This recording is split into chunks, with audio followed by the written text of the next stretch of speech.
नमस्कार, मैं हूं आशीष वर्मा। मॉर्निंग कॉल में आपका स्वागत है। शुरुआत इस वक्त की हेडलाइंस के साथ। ग्लोबल बाजारों के सेंटिमेंट कमजोर, एशिया में नरमी, एसजीएक्स निफ्टी नीचे, डाउ फ्यूचर्स फ्लैट। उधर कल ब्याज दरों पर चिंता बढ़ने से करीब 500 पॉइंट फिसला डाउ जोन्स, नैस्डैक भी 2% गिरा। फेडरल रिजर्व की ओर से ब्याज दरों में तेज बढ़ोतरी जारी रहने की आशंका से क्रूड फिसला, भाव $3 गिरकर $83 प्रति बैरल के नीचे आए। ओएमसी, पेंट और एविएशन शेयरों में दिख सकता है एक्शन।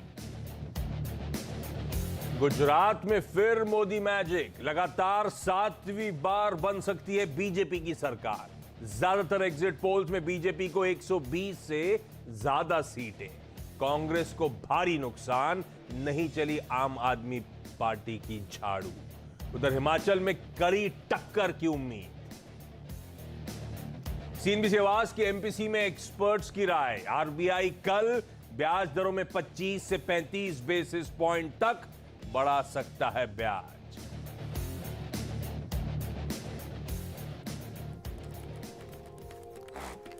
चलिए भैया, मंगलवार की सुबह और कल हमने भारतीय बाजारों की एक मिलीजुली शुरुआत होती हुई देखी। बढ़िया खुले, करेक्ट हुए, करेक्ट होने के बाद रिकवर होते हुए नजर आए। और कल दरअसल लंबे पॉज के बाद, थकावट के बाद बैंक्स ने मोमेंटम को ड्राइव करा। निफ्टी बैंक ने मोमेंटम को लीड करा। कल के मार्केट में आधे % से ज्यादा निफ्टी बैंक मजबूती के साथ कामकाज करता हुआ नजर आया। कल असल में ऐसे ही हुआ। जो सिक्लिकल्स होते हैं उनमें अच्छे मूव्स बने, जो डिफेंसिव्स होते हैं उनमें करेक्शन देखने को मिला कल के सेशन में। और आज एक इंपॉर्टेंट फिर से कारोबारी सत्र हमारे सामने खड़ा हुआ है। आज खुलते ही ये जो हेडलाइंस में एग्जिट पोल की बात करी गई थी, उस पर भारतीय बाजार रिएक्ट करते हुए नजर आ रहे होंगे। एग्जिट पोल्स पे आज रिएक्ट करेंगे, थर्सडे के दिन जब हम वीकली एक्सपायरी की तैयारी कर रहे होंगे, दरअसल तब एक्चुअल नंबर्स सामने आ रहे होंगे। लेकिन हाँ, एग्जिट पोल पे एक रिएक्शन ड्यू है आज के लिए। ट्यूसडे है तो निफ्टी फाइनेंशियल सर्विसेज की उस इंडेक्स की वीकली एक्सपायरी की हमें करनी है तैयारी।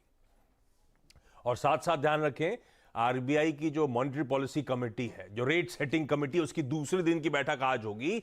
कल सुबह तड़के 10 बजे क्रेडिट पॉलिसी का अनाउंसमेंट होना है। तो बाजार में आज कुछ हद तक उस पॉलिसी अनाउंसमेंट से पहले की पोजीशनिंग भी देखने को मिलेगी। यह है कहानी आज की सेशन की अहमियत। लेकिन क्यूज गड़बड़ाते हुए एसजीएक्स निफ्टी कह रहा है कि भारतीय बाजार थोड़े से दबाव के, वैसे एसजीएक्स निफ्टी बुरा नहीं दिखा रहा है, केवल 70 पॉइंट का दबाव, 1/3% की कमजोरी के साथ खुलेंगे अगर एसजीएक्स निफ्टी की माने। केवल इसलिए वर्ड यूज कर रहा हूं क्योंकि कल यूएस की पिटाई हुई। कल 1.5 से लेकर 2% तीनों बेंचमार्क्स दबाव के साथ ट्रेड करते हुए नजर आए। और डाउ का इंटरडे चार्ट खींच के लेकर आइएगा, जहां खुला था वहां से सस्टेन्ड सेलिंग, दिन के लोस के आसपास जाके अमेरिकन मार्केट्स कल बंद हुए। डाउ कमजोर, नैस्डैक पे कमजोरी ज्यादा। और दरअसल आंकड़े जो आ रहे हैं ना, उनसे होप जो अभी तक चल रही थी, होप थोड़ी सी डैश होती हुई। खैर, आंकड़े क्या, होप चल के रहा है यूएस के मार्केट में। नीरज जी बगल में बैठे हैं, इनसे बातचीत हो जाएगी। एशियाई पैक एक बार स्क्रीन पे दिखा दीजिएगा सारा का सारा। थोड़ा सा जहां हमने छोड़ा था, हाँ तबर अब अच्छा रखा था आपने, रख दीजिएगा तो उससे समझ में आएगा। आज सुबह के फ्यूचर्स स्लाइटली इन ग्रीन ट्रेड कर रहे हैं, पर कल अच्छा खासा मीनिंगफुल पेन था। और हमने तो सिर्फ डाइजेस्ट करा था डाउ फ्यूचर्स में 1/3% का दबाव, ये अक्रॉस फ्यूचर्स। तो जो कल 3:30 बजे फ्यूचर्स के लेवल्स थे, ये सब यूएस के फ्यूचर्स हैं। और आज सुबह इस समय कहां खड़े हैं, वो डिफरेंशियल देखिए। मिसाल के तौर पर डाउ 300 पॉइंट जहां छोड़ा था वहां से नीचे कामकाज कर रहा है। यही डिफरेंशियल जो है वो एशिया, वो एसजीएक्स निफ्टी आपको दिखा रहा है। नीरज जी से ग्लोबल क्यूज, वीरू वापस लौटते हुए निफ्टी अरे दाढ़ी बनाई हुई है भाई, कहा भैया शेव वेव नहीं करे हफ्ता 10 दिन का। अरे फुल फ्रेम में दिखाई डॉक्टर साहब, दिख नहीं रही है ढंग से यार। थोड़ा सा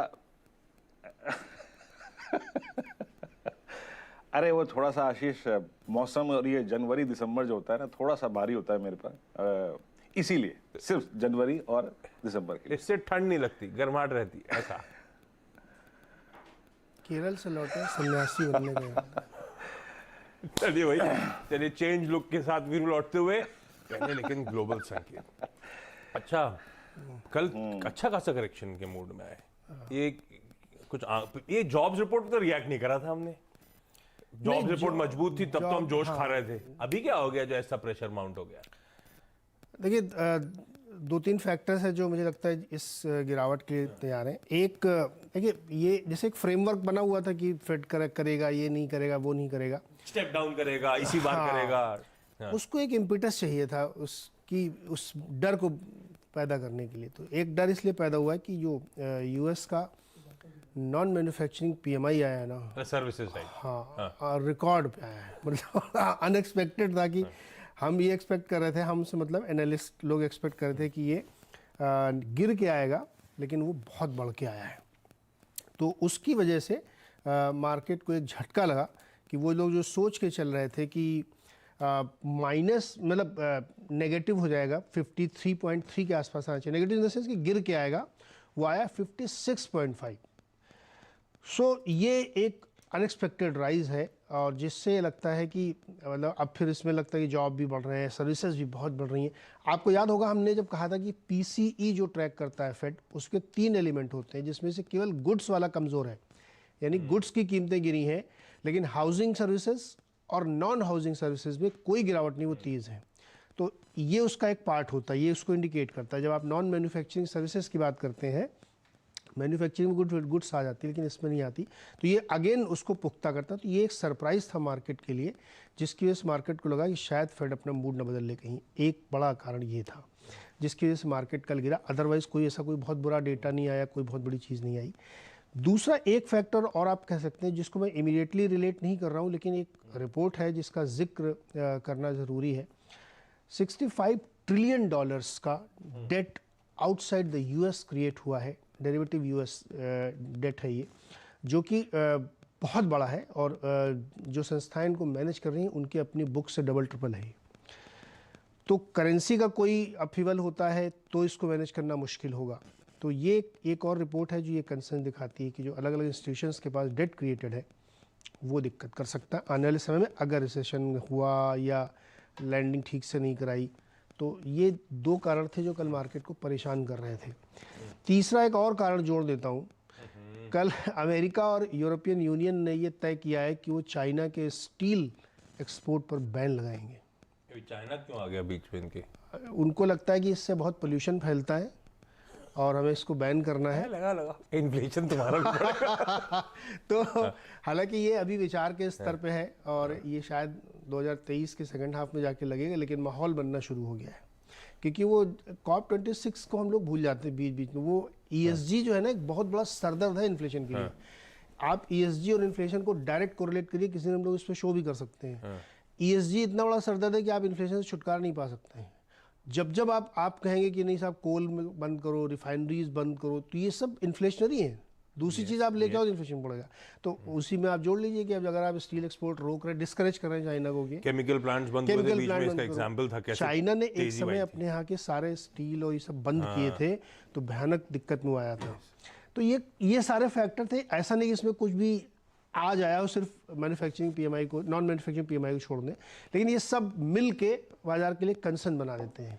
तो इसलिए मार्केट कल प्रॉफिट बुकिंग हुई और टेक्नोलॉजी स्टॉक्स में धुआंधार सेलिंग। 2% उसमें टेस्ला में 7% गिरावट आई, क्योंकि एक खबर ये आई कि शंघाई में जो उनका प्लांट है वहाँ से 20% प्रोडक्शन कट करेंगे। तो जैसे ही ये खबर आई तो एकदम से स्टॉक पिट गया। हालांकि बाद में वो खंडन करते रहे, नहीं ऐसा नहीं होगा, वैसा नहीं होगा, लेकिन एक्चुअली हो रहा है क्योंकि बहुत अच्छी डिमांड वहाँ से मिल नहीं रही है, तो प्रोडक्शन कट हुआ। तो ये सब 4-5-6 कारण मिला के फिलहाल मार्केट को उन्होंने गिरा दिया और क्रूड को भी गिरा दिया। तो दिक्कत ये हो गई कि जॉब्स रिपोर्ट तो हमें माना कि वही एक ही डेटा है, फेड इससे थोड़ा ना बदलेगा अपनी ट्रेजेक्टरी। अब दूसरी मार पड़ गई, सर्विसेज पीएमआई आ गया, वो भी स्ट्रेंथ दिखा रहा है। तो अब थोड़ा सा कंफ्यूजन हो गया है दिसंबर को लेकर, 14 तारीख को लेकर। वो कंफ्यूजन स्क्रीन पे वे करता हुआ कल यूएस में तगड़ा प्रेशर था। वीरू एक काम करें, स्ट्रैटेजी पे बात पे जाने, जरा डाउ की मैपिंग करके देखें चार्ट्स पे कैसा प्लेस्ड है। हाँ देखिए आशीष, कल की जो क्लोज था, मैं माफी चाहूंगा आशीष, एक चार्ट्स में दिक्कत थी थोड़ी सी, तो अपलोड नहीं कर पाऊंगा, लेकिन कल के फॉल के बावजूद अगर आप देखें, जो 11:30 मतलब 30-11 यानी लास्ट नवंबर का जो लास्ट सेशन था उसमें जो वाइल्ड कैंडल क्रिएट हुई थी उसका लो था करीब करीब, आप समझ लीजिएगा आशीष, उस लो को वॉलेट नहीं किया है हमने। यानी अगर आप देखें तो पूरे नवंबर से जो अब तक एक राइजिंग चैनल निकल के आ रही है उसका बेस आता है करीब करीब 33,800 840 के जोन में, वो तो अभी तक आशीष वॉलेट नहीं हुई है। तो ऐसा भय, ऐसा डर मुझे डाउ के चार्ट को देख के नहीं लग रहा है। लेकिन हाँ, जहां तक निफ्टी आईटी का सवाल है और उसकी मैपिंग करते अगर आप नेस्डेक को देखें, नेस्डेक के चार्ट्स को देखें तो रियली आप यकीन मानिए ये अपने 50 डेमा और 100 डेमा की ट्रेजेक्टरी में फंसा हुआ है। तो अभी भी एक ट्रबल जोन में नेस्डेक है, लेकिन डाउ को अभी भी मैं बेनिफिट ऑफ डाउट दूंगा आशीष, टिल द टाइम ये 33,800 की ट्रेजेक्टरी के ऊपर टिका हुआ है। जो नवंबर की हमारी राइजिंग चैनल थी जिसमें हमने दिसंबर में एंटर किया वो अभी तक मेंटेन है आशीष। ये हो गई कहानी यूएस के बाजारों की। आज के क्यूज थोड़े से, एटलीस्ट यूएस के ओवरनाइट क्यूज थोड़े दिक्कत भरे। दूसरी इंपॉर्टेंट चीज जिस पे हमें रिएक्ट करना है ग्लोबल क्यूज के साथ साथ एग्जिट पोल्स कल आ गए। यस, जो बाजार, कोई सरप्राइज स्प्रिंग अप हुआ है क्या? क्या कह रहे हैं एग्जिट पोल्स और बाजार के लिए क्या की टके हुए उन एग्जिट पोल्स? देखिए मोटे तौर पे जो पोल ऑफ पोल्स देख लें, सारे पोल्स का निचोड़ ये कह रहा है कि गुजरात में भारतीय जनता पार्टी को भारी बढ़त है। कुछ पोल 150 सीट तक दे रहे हैं, कुछ क्या 2 पोल 150 सीट दे रहे हैं। तो वहाँ एक तरीके से आप मान के चलिए बीजेपी अच्छे मतों से जीत रही है। हिमाचल प्रदेश में भी एज है बीजेपी का, सरकार बनती वहाँ दिख रही, लेकिन टक्कर है क्योंकि एक आध पोल्स कांग्रेस को दे रहे हैं। तो आप ये नहीं कह सकते कि बिल्कुल स्वीप है हिमाचल में, वहाँ पे आप कह सकते हैं 50-50 है, या हो सकता है कि मामला घूम भी सकता है। तो ये ध्यान रखना चाहिए। और एक तीसरा छोटा इलेक्शन हुआ था दिल्ली एमसीडी का, वहाँ एकदम पलट गया है, बीजेपी का सफाया और आम आदमी पार्टी वहाँ पे बढ़त ले रही है। जब भी ऐसे नतीजे दिखते हैं या ऐसे एग्जिट पोल दिखते हैं तो फिर आम आदमी पार्टी बिल्कुल स्वीप ही कर देती है। तो आप ये मान के चलिए कि एग्जिट पोल को अगर हम सही मान रहे हैं तो अब तक बीजेपी के पास 15 साल से 15 साल बीजेपी के पास थी, अब की बार वो आम आदमी पार्टी जाती हुई दिख रही है और बड़े की पॉलिसी बहुत पसंद आती है, मैंने हमेशा देखा है। हाँ, मैंने देखो गरीबों को अगर आप फ्री में कुछ दे रहे हैं तो क्यों नहीं पसंद आएगी। तो एक वो है। अब गुजरात के इलेक्शन को थोड़ा और समझिए आप। गुजरात में अगर हम उस पोल को, उन पोल्स को ज़्यादा वे दे रहे हैं, जैसे कि उसमें एक्सिस माई इंडिया जिसका रिकॉर्ड है कि इन्होंने 63 पोल किए हैं और 57-58 में सही पढ़ते हैं, हमेशा बैंग ऑन पढ़ते हैं, सही भी नहीं, एग्जैक्टली वही नंबर आते हैं। तो अगर आप एक्सिस माई इंडिया जो ये दे रहा है कि 129 से 151 सीट आती है, वहीं पे वो दे रहा है कि आम आदमी पार्टी को भी करीब 21 सीटें तक मिल सकती हैं। इसका मतलब समझिए कि यानी कांग्रेस वाइप आउट हो रही है वहाँ से और नया अपोजिशन के तौर पे आम आदमी पार्टी खड़ी हो रही है। अगर ये सिनेरियो बनता है कि 130, 35, 40 सीटें बीजेपी की हैं और 20-25 सीटें आम आदमी पार्टी की हैं, तो ये एक नए तरीके का समीकरण गुजरात में क्रिएट होगा जो शायद बीजेपी के लिए भी एक समस्या खड़ी करेगा और बाजार को भी ये बहुत पसंद नहीं आएगा। तो इसलिए सबसे ज़्यादा नज़र गुजरात पोल्स पे होनी चाहिए। लेकिन मोटे तौर पे आप देखेंगे तो सबको एक एक मिलती हुई संभावना दिख रही है, या बीजेपी को सब खुशी खुशी जाए हो सकता है, लेकिन कंसर्निंग आ सकता है बीच में, है ना? यस, एक सेटबैक हो सकता है। चलिए, तो मैं मोटा मोटी बाजार को पता था ये एमसीडी एक सरप्राइज हो सकता है, लेकिन एमसीडी वे नहीं करता मार्केट। सरप्राइज नहीं है, लोगों को लग रहा था कि एमसीडी इस बार चेंज हो जाएगा। ओह, तो भाई ठीक है, ये एग्जिट पोल्स हो गए। तीसरी इंपॉर्टेंट क्यू है कल की क्रेडिट पॉलिसी, जिसकी प्री पोजिशनिंग बाजार आज करेगा। क्रेडिट पॉलिसी में जितने अर्थशास्त्रियों से बाजार के जाने माने आप बात करो, 25 बेसिस पॉइंट या 35 बेसिस पॉइंट, और कई तो इस पे आंसर ही नहीं दे रहे, 25 या 35 वो कह ही रहे हैं, हमें दोनों नहीं पता, 25-35 के बीच ही होगी। ये है दरों में बढ़ोतरी जो कल सुबह शायद अनाउंस हो। पर ये आवाज एमपीसी में तो क्लियर था, 2 लोग 35-35, 1 25। ये एमपीसी वाले सब कुछ मिला के देखिए आपकी स्क्रीन में 25-35 कैसे डिवाइडेड है। बड़ा सवाल, हम खड़े हैं इस समय पॉलिसी रेट 5.9 पे।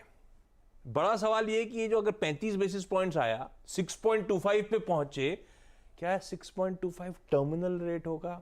क्या स्टैंड न्यूट्रल हो जाएगा? इस तरह के कोई आइडिया देंगे, इंडिकेशन देंगे? क्योंकि बड़े हेडविंड्स हैं अभी भी। हेडविंड्स क्या है भाई? यूएस में ब्याज दरें अभी भी क्लैरिटी नहीं है, यूएस का लेबर मार्केट अभी भी स्ट्रेंथ दिखा रहा है, तो रिस्क जरूर है, लेकिन इंडिकेशन आएगा क्या? इस तरह कुछ स्टैंड बदलेगा क्या? नहीं, इंडिकेशन तरफ बढ़ेगा क्या? स्टैंड बिल्कुल नहीं बदलेगा, छोड़ देंगे, 35 बढ़ा के स्टेप डाउन जरूर करेंगे बस। फरवरी वाली पॉलिसी में पता लगेगा कि स्टैंड बदल रहा है नहीं बदल रहा है। इस पॉलिसी में अभी बाजार टर्मिनल तो 6.25 ही मान के चल रहा था, मान के चलना चाहिए आपको। हाँ, 6.25 मान चलिए। चलिए, तो ये हो गया पॉलिसी की तैयारी, क्विक समझ लिया जाए आप निफ्टी बैंक में क्या अप्रोच। वीरू, बहुत इंपॉर्टेंट इवेंट सामने खड़े हैं, ये पॉलिसी सामने, हमें वो इलेक्शन से वर्डिक्ट पे रिएक्ट करना है, एक्सपायरी सामने खड़ी है, ऐसे में क्या पोजीशनिंग है मार्केट्स की, क्या की लेवल्स हैं जो वॉच आउट करने, कैसे स्ट्रेटेजाइज करना है? जी हाँ, देखिए आशीष, एक बहुत स्मूथ राइड हमने लास्ट वीक तक देखी थी, गुरुवार तक, यानी जब प्रीवियस वीकली कॉन्ट्रैक्ट 1 दिसंबर को एक्सपायर हुआ था, बहुत स्मूथ राइड थी। जब हम उससे लास्ट वीक जब मैं मौजूद भी था, एफआईएस के बहुत स्ट्रॉन्ग लॉन्ग थे, हमने अच्छा सफर तय किया ऑल टाइम हाई तक। लेकिन 2 दिसंबर का आंकड़ा, यानी नए वीकली कॉन्ट्रैक्ट का आंकड़ा, शुक्रवार को जो आपने डिस्कस किया होगा या फिर अब जो मैं डिस्कस कर रहा हूं, वो इंडिकेट कर रहा था कि बाजार इस कंसोलिडेशन के जोन में आ चुका है, considering events, policy, election outcome, एक रेंज में आ चुका है। तो 2 दिसंबर के वीकली कॉन्ट्रैक्ट के डेटा ने, इसको प्लीज इसको बाद में लेके आइएगा, ये क्लियरली वर्डिक्ट दे दिया था कि बाजार थोड़ा सा कंसोलिडेट करेगा, और अभी भी हम उसी रेंज में हैं आशीष। तो मैं इसीलिए कहूंगा कि थोड़ा संभल के ट्रेड कीजिएगा। और ये डेटा पहला जो कहीं ना कहीं इशारा देता है वो ये है कि by the dips and by the mega dips, don't buy flat opening, don't buy gap ups. आज तो वो है भी नहीं। शुरुआत में कैसे करूंगा आशीष? मैं शुरुआत करूंगा एफआईएस के स्टैट्स के साथ। 1139 करोड़ रुपए की सेलिंग उनकी तरफ से। ये कल का जो पुलबैक था सेकंड हाफ का आशीष, it was sponsored by DIIs, 2608 crore रुपए की बाइंग। एफआईएस ने स्टॉक फ्यूचर्स भी बेचे, 866 करोड़ रुपए के, 239 करोड़ रुपए का इन्होंने इंडेक्स बाय किया, और यहाँ पे लॉन्ग शॉर्ट दोनों ट्रिम करे। आप अपने स्क्रीन पर आशीष एक अब देखेंगे कॉन्ट्रैक्ट का डेटा। डॉक्टर साहब अब वो चार्ट लेके आइए, अब उसको अगर आप देखिए समझाने का वक्त है। मतलब नवंबर के लास्ट तक, 30 दिसंबर तक और इवन 1 दिसंबर तक आशीष वो स्मूथ राइड कंटिन्यू थी। लॉन्ग्स अगर आप देखें एफआईएस की तरफ से काफी बिल्डअप हो रहे थे, लेकिन याद रखिएगा 1, 2 और उसके बाद 5 दिसंबर के कॉन्ट्रैक्ट्स में ये जो लॉन्ग कॉन्ट्रैक्ट्स हैं ये ट्रिम हुए हैं, जो कि इंडिकेट कर रहा है कि एक इवेंट से पहले एफआईएस ने अपने थोड़े सुपर एग्रेसिव लॉन्ग्स को ट्रिम किया है और वो बाजार में एक छोटी सी रेंज एक्सपेक्ट कर रहे हैं। अब मैं आपके स्क्रीन पे लेके आऊंगा निफ्टी के स्टैट्स आशीष, कॉल्स और पुट्स का पिरामिड्स का। बहुत दिनों बाद पिरामिड्स में दिखाने में सक्षम हूं। पिरामिड्स कल के एफआईएस के डेटा में एक और चीज इंपॉर्टेंट थी आशीष के, उनकी तरफ से करीब करीब 44,000 कॉल लॉन्ग थी और करीब करीब 58,000 पुट शॉर्ट। कॉल लॉन्ग यानी तेजी और पुट शॉर्ट यानी अगर आप देखें बेस। आशीष आप ये देखिए, जो बात मैं आपको कह रहा हूं ना, 18,800 पे इस वीकली कॉन्ट्रैक्ट पे कंसिडरिंग ऑल दीज इवेंट्स बड़े कॉलाइटर्स प्लेस्ड हैं। 18,800 पे, 18,900 पे, 19,000 पे, और नीचे बड़े जो पुट राइटर्स दो खड़े हैं वो हैं 18,500 और 18,600। तो आशीष रणनीति के मुताबिक पहली चीज बाय है और बाय ऑन डिप्स है, but for the timing this weekly contract suggest, जरा प्लीज रेजिस्टेंस पहले लेके आइएगा। किसी भी सर्कमस्टेंसेस में जब आप लॉन्ग ट्रेड लेते हैं 759 811 ये आपका एक एग्जिट जोन है आशीष। बड़ा mega swing if it sustains above 811 तभी आएगा। और याद रखिएगा, फिर मैं आज समराइज पूरे वीकली कॉन्ट्रैक्ट के हिसाब से कर रहा हूं आशीष। जो फर्स्ट बेस है वो एक बहुत स्ट्रॉन्ग बेस है, जहां पे पुट राइटर्स हैं 610 और 565, ये हमारा 10 डे एक्सपोनेंशियल मूविंग एवरेज है। और एक और चीज, आपको थोड़ा बेस टू आज अटपटा लगेगा, वो लगेगा कि काफी दूर है, बट याद रखिएगा ये इंक्लूड करता है कुछ क्रिटिकल एवरेजेस और कुछ बड़े पुट राइटर्स के कन्विक्शन जोन जो कि मंथली कॉन्ट्रैक्ट पे प्लेस्ड है। In any case Tuesday, Wednesday, Thursday, in events के बीच में और इवेंट्स के इंपैक्ट के बीच में अगर आपको ये मिलेगा तो आपको डेफिनेटली बाय करना है। No shorting thoughts till we wallet second base. ये है निफ्टी पे मेरा व्यू। 811 के ऊपर सस्टेन करेंगे एक सेशन, 2 सेशन, तभी हमें नया स्विंग मिलेगा, अदरवाइज रेंज है। निफ्टी बैंक कल इसने अपनी लीडरशिप थोड़ी सी फिर प्रूव करी, एक स्ट्रॉन्ग स्विंग दिया। प्लीज निफ्टी बैंक के जरा एक बार पिरामिड्स लिखे आइए, आपकी स्क्रीन पे काफी हद तक वो विजिबल हैं, इंडिकेट कर रहे हैं कि क्या महत्वपूर्ण है। 43,000 की पुट आशीष यहां पे सबसे स्ट्रॉन्ग 34 लाख का आउटस्टैंडिंग वाई होल्ड करती है। सबसे बड़ा 34 लाख का आउटस्टैंडिंग वाई यहां पे 43, ये ऑरेंज जो अगर आप देखें बड़ी वाइल्ड कैंडल है। उसके बाद 43,500 पे और 4400 पे अगर आप देखें कॉल राइटर्स प्लेस्ड हैं। याद रखिएगा यहां पर भी ठीक निफ्टी की तरह डिप्स में फर्स्ट बेस आपको एक बाय ट्रेड पे अच्छा प्रॉफिट देगा, बट याद रखिएगा कल एक इवेंट है, तो पहला रेजिस्टेंस इसके आसपास अपने प्रॉफिट्स को कैश में कन्वर्ट करने की सोचिएगा। अगला बैंक निफ्टी का बड़ा स्विंग वो तभी आएगा जब हम 540 के यानी 43 540 के क्लस्टर को डिसाइसिवली ब्रीच करेंगे। और एक और चीज, जैसे कि मैं फिर कह रहा हूं, इस हफ्ते बड़े इवेंट्स लाइंड अप हैं, उनका आउटकम लाइंड अप है, तो किसी भी सर्कमस्टेंसेस में अगर आपको सेकंड बेस मिले निफ्टी बैंक में भी, वहां पे एक बड़ा पुट राइटर है, प्लस इट इंक्लूड्स राइजिंग 20-डे एक्सपोनेंशियल मूविंग एवरेज, वो आपका एक मेगा बाय ट्रेड होगा। आशीष, बहुत बढ़िया, ये हो गई निफ्टी बैंक की आज की स्ट्रैटेजी। कुछ इंपॉर्टेंट स्टॉक्स बता देता हूं जो न्यूज में है। बजाज कंज्यूमर की 9 दिसंबर हो गया, मतलब इस हफ्ते फ्राइडे को बोर्ड मीट, बायबैक पे विचार। मंथली अपडेट्स आ रहे हैं। आईआरबी इंफ्रा का अपडेट आया है टोल कलेक्शंस को लेकर, साल दर साल 39% और मंथ ऑन मंथ 6% का उछाल। इंडिया एनर्जी एक्सचेंज आईईएक्स का नवंबर अपडेट है। इलेक्ट्रिसिटी वॉल्यूम्स जो ट्रेड हुए पिछले महीने, साल दर साल उसमें 9% का इजाफा देखने को मिला है। Bikaji foods international recent listing, आज उसके सितंबर क्वार्टर के नंबर्स आने, साथ साथ जो कंपलसरी कन्वर्टेबल प्रेफरेंशियल शेयर्स थे उन पर, उनके कन्वर्जन पे विचार करेगा आज बोर्ड। ड्रीम फोक्स नाम की रीसेंट लिस्टिंग, इन्होंने एक वित्सर गोल्फ के साथ पार्टनर करा है। दरअसल प्रीमियम गोल्फ कोर्सेज का एक्सेस मिलेगा इंडिया एशिया पैसिफिक में उनके कस्टमर्स को। आलूवालिया कॉन्ट्रैक्ट्स को 175 करोड़ रुपए का ऑर्डर मिला है। और भी इंपॉर्टेंट स्टॉक्स की न्यूज होंगी, जब 8 बजे आऊंगा तब डिटेल में उन पर चर्चा करूंगा। काफी सारे लार्ज ट्रेड्स भी है। एक काम करो, इवेंट्स कैलेंडर ब्रेक के उस पार लेकर आऊंगा। ब्रेक पे जाते जाते आज का स्टॉक्स इन फोकस के साथ छोड़े जाता हूं आप लोगों को। ये देखिए, ये है आज का स्टॉक इन फोकस।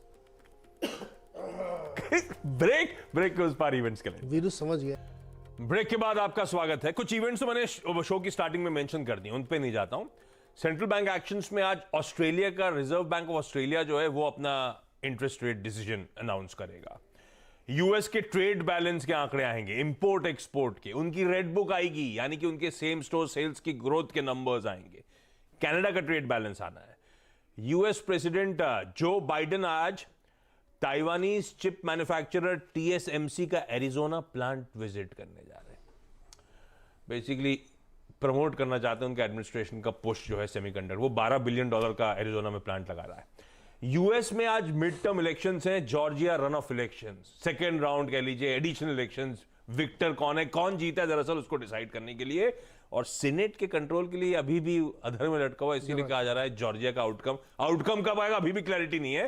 अभी तो वोट डलने दीजिए, पता चलेगा क्या होगा उसके बाद। यूरोपियन यूनियन, ईयू के फाइनेंस मिनिस्टर्स आज मुलाकात करने वाले हैं। ईयू के फिस्कल रूल्स, नए ईयू टैक्सेस, ये सब डिस्कस होंगे। डिफेंस मिनिस्टर्स ईयू के 13 कंट्रीज के मिलने वाले हैं। ऑस्लो में यूक्रेन डिस्कस करना चाहते हैं भाई वो लोग। गवर्नमेंट ने आज एक ऑल पार्टी मीटिंग, हमारी सरकार ने ऑल पार्टी मीटिंग कन्वीन करी है। दरअसल कल से विंटर सेशन पार्लियामेंट का शुरू होने जा रहा है, उससे पहले आज मीटिंग है। लेजिस्लेटिव बिजनेस क्या होगा, इंपॉर्टेंट इश्यूज क्या होंगे, उस पर डिस्कशन होना है। आज बाबा साहेब अंबेडकर की 66th डेथ एनिवर्सरी भी है, तो परिनिर्वाण दिवस है आज। ऑफिस आ रहा था तो बहुत लोग आ रहे हैं। अच्छा, उससे याद आया, आप तो दादर के आसपास रहते हैं, दादर के आसपास रहने वाले लोगों के लिए आज ड्राई डे है। ड्राई डे तो शट रहेंगी शॉप्स, इस region specific dry day announce हुआ है। मैंने कहा आपको जाते थे बता दिया जाए, दुकान ऐसी लिखेगी आपको जाते जाते। एसजीएक्स निफ्टी स्क्रीन पे 1/3% दबाव के साथ शुरुआत होने के इंडिकेशंस। ब्रेक ले रहा हूं, ब्रेक के उस पार जब लौटेंगे तो लेकर आएंगे सीधा सौदा। नमस्कार।